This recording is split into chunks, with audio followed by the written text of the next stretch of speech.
Nag-check-in nga pala dito sa Emirates Park Zoo yung mga kawork ko, kaya naman humabol kami ng asawa ko.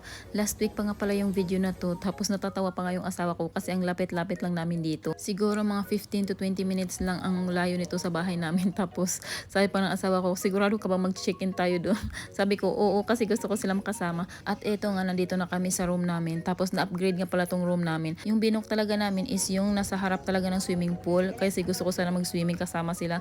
Kaya lang pagdating namin dito, na-upgrade kami, tapos nilagay kami dito sa may giraffe view. Kaya sabi ko, sige na nga lang, kasi mas malaki at maganda tong room namin compare daw dun sa sa kabila, sabi ng mga kasama ko. At after nga namin malagay yung gamit namin sa room, ay umalis na din kami para maglibot-libot dito sa park.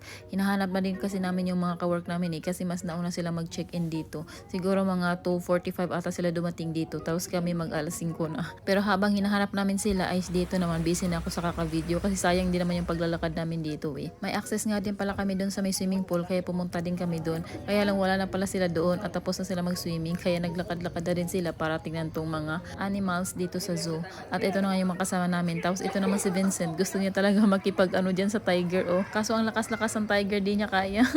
Napaka-chill lang ng tiger. Tapos si Vincent, lahat tinodo niya na lahat ng lakas niya, pero natalo pa din siya. Haba ng dila.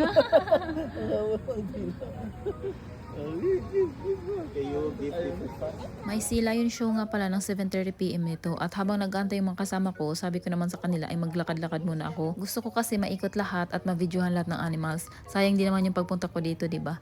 Last 2021 nga pala ay pumunta na rin kami dito, kaya sabi ko gusto kong bumalik ulit kasi medyo matagal na yun. At nag-open na nga din pala tong Sea Lion show, kaya bumalik na din kami dito. You can wave back and say hi, Sea Lions! Wow, for sure, our Sea Lion friends are very happy to hear that. You can rotate the back flippers, making them moving on land very easy. Arto would like to say something. He would like to talk. Okay, Arto, start talking.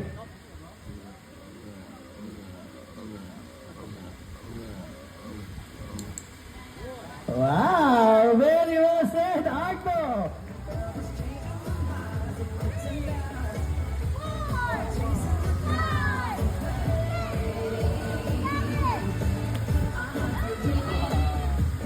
Once again. After nga pala ng show ay bumalik na din kami sa room namin. Tapos ito nga pala, kinabukasan ay mag-breakfast na kami nito. Nauna na nga din pala yung mga kasama namin kasi mas malapit ata sila doon sa restaurant kaysa sa amin. Kaya ito, humabol na din kami. At ito na nga din pala yung pagkain na mga kinuha namin. Tapos nahiya ako mag-video doon sa harapan kasi ang daming tao doon sa kumakain na. Kaya sabi ko, wag na nga lang, di na nga lang ako mag-video. At ito nga pala yung view dito sa restaurant nila. Tapos nasa unahan naman